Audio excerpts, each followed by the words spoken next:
We produce too much trash.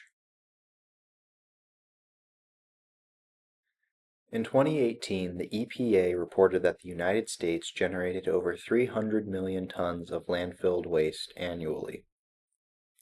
That's 100,000 Honda Civics worth of trash every year for comparison. An even more sobering statistic was published in 2020 by Nature, a scientific journal. They estimated that 2020 was the crossover year when man-made mass, or anthropomass, exceeded all biomass present on Earth. Now that alone isn't necessarily a bad thing, but 2.1 billion tons of that man-made mass is landfilled globally every single year.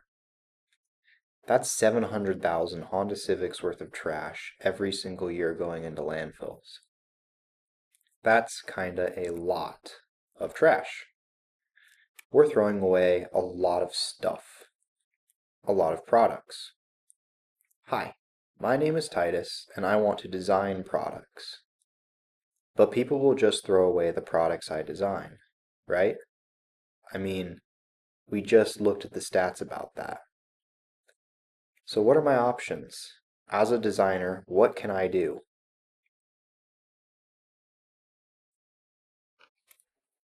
How could I make a more sustainable product?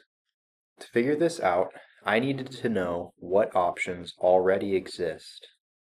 We're going to look at 3 possible avenues to approach this project from. Number 1, recycling. Recycling is the collection and reprocessing of certain materials. It is a highly efficient system when implemented well, but it relies heavily on consumers understanding the system. It also requires designers to limit themselves to one material, as separating materials to recycle is cost prohibitive. And finally, the availability of recycling varies by geographic location. Not all areas recycle all materials, making it an inconsistent option. Emission credits. Option number 2 is emission credits, which are a system used by large corporations to offset their emissions. Each credit represents an amount of CO2 to be removed from the atmosphere, either by the planting of trees or the usage of CO2 scrubbers. This allows for better emissions control, but it does not do anything for landfilled physical waste and is only an option for larger corporations. Option number 3, degradable products. Degradable products are a category of products that will break down in certain conditions when they are thrown away. Unfortunately, these products are often perceived as cheap or disposable, although this is often not the reality. There is also currently not a large body of information on materials and their usage in this sector. However, disposable products do not have the same problems that recycling and emissions credits do. Taking these 3 options, I decided to explore degradable products. I wanted to see what would it look like if a product was designed to decay. Researching this idea became the focus of my capstone. I wanted to explore materials and construction methods to create products designed to decay. In order to do that, I needed to decide on a product category to explore. I chose furniture. Furniture is something you interact with nearly constantly. You're probably sitting in a chair while watching this video. It's everywhere, including the landfill, as it contributes 10,000 tons of waste to landfills in the United States annually. Sustainable furniture is a good place to start for a project, but I needed guidelines to keep everything on track. I came up with 3 main guidelines. Number 1, biodegradable. The product must be able to decay away in an outdoor environment in a safe and timely manner. This is the most important guideline. It defines the material properties needed and limits options. Most plastics and metals are off of the table, leaving wood and more unusual materials as my best options. Number 2, tool-free assembly. The product must be able to be assembled without the use of tools. In order to have a product be biodegradable, screws and nails can't be used as fasteners. so something different has to be designed. And if I'm designing my own fasteners, I may as well make them more accessible and convenient to the consumer. And number 3, mass-producible. It should be possible to mass-produce the product, so it needs to be reproducible. I don't want to make an art piece. I want a functional product that could be produced and brought to market. These 3 guidelines drove the entire remainder of the project, along with my primary inspiration. My primary inspiration was a capstone project by Lena Chi, an alumni of the Design Academy Edenhoven. She created a series of sculptural furniture pieces made from linoleum. Finding this project was a turning point for the capstone, as it gave me a material other than the reclaimed wood I had been considering and prompted me to explore linoleum as a furniture material. Linoleum is a biodegradable floor covering that was invented in 1855 by a man named Frederick Walton. It's made primarily of sawdust, oxidized linseed oil, and minerals, which are made into a paste, heated up, and pressed onto a jute fabric backing. It contains no synthetic chemicals and can safely break down in a standard composting bin. My other primary material to explore was PHA plastic. PHA is a biodegradable thermoplastic derived from bacterial fermentation. Bacteria are exposed to extreme levels of nitrogen during the fermentation process, causing them to become stressed and produce PHA. PHA plastics are essentially a bacterial version of fat. The material has been known since the 1980s, but has not seen heavy usage in industry as it does not injection mold very well. However, it is 3D printable, as we will see later.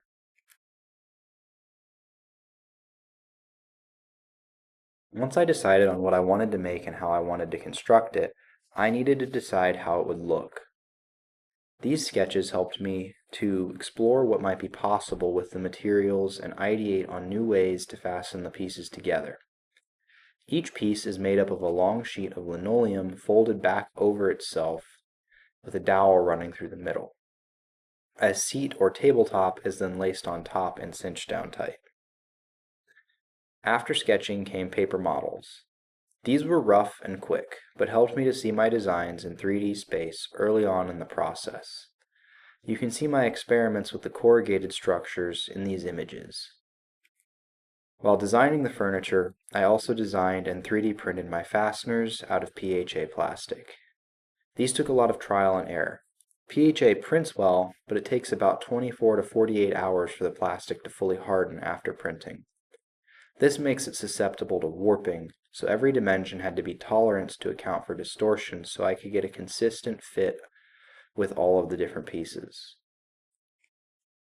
The linoleum used in the project was sent to me by Forbo, a European manufacturer of the material, who was kind enough to sponsor the project. Once the material arrived, I began cutting it into shape. Concurrently, I also cut, sanded, and finished the wooden parts of the design. Then I began to construct my final pieces, painting and finishing parts until they were done. Here's a look at the assembly process of the chair. The 9 main parts are laid out. The linoleum is unrolled and folded back and forth around the main dowel, which creates the corrugated structure, which is the load-bearing portion of the chair. The top is fitted onto the linoleum, and the end caps are slid onto the main dowel. The plastic ratchets are slid on after the end caps, and the cords coming out of the ratchet are secured through the top panel. And finally, the securing dowels are slid through the cords and everything is ratcheted down tight.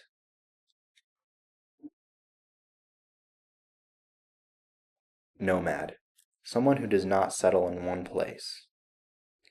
I chose to name this furniture set Nomad because it does not settle. It's created, used, and then it fades away. It does not linger.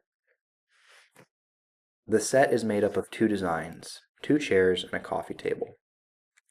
These pieces are designed to showcase the possibilities afforded by the materials used. We're going to take a look at each piece of the set individually now. This is the chair design.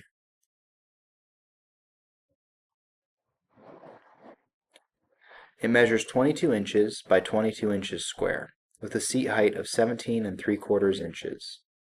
The entire structural component is made up of linoleum folded back and forth over a central dowel rod, creating a corrugated structure.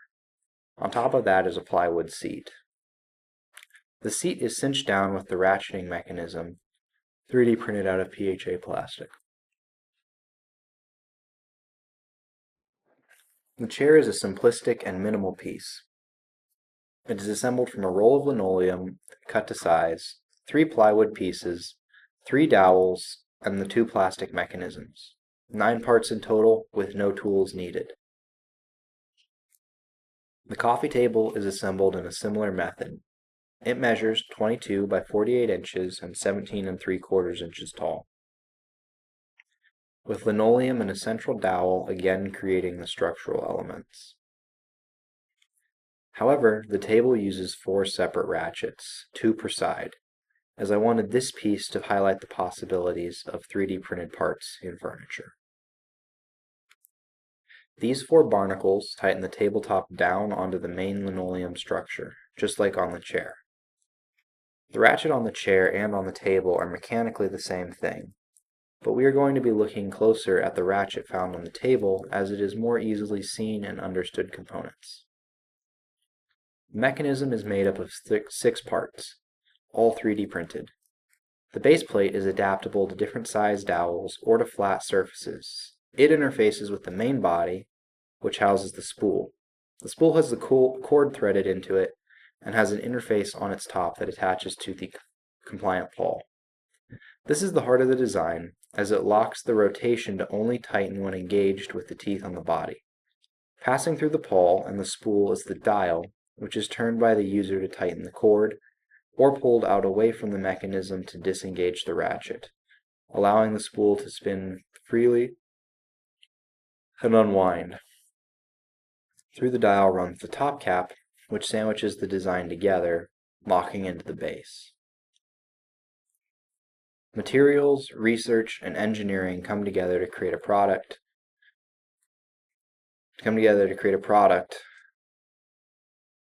that meets the guidelines set at the beginning of the project. Each piece is fully biodegradable. There is no hardware required for assembly and no tools.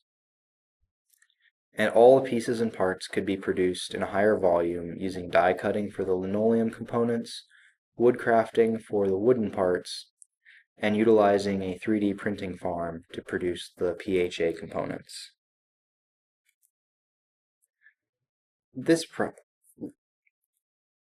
Part 5, the experience. This project was an experiential research project. The final pieces exist to physically prove the ideas in research, to show that you can design something that considers human ergonomics, manufacturing limitations, and the life cycle of the product. Most of the project was spent acquiring and experimenting with the materials, seeing how they behave when used in abnormal ways.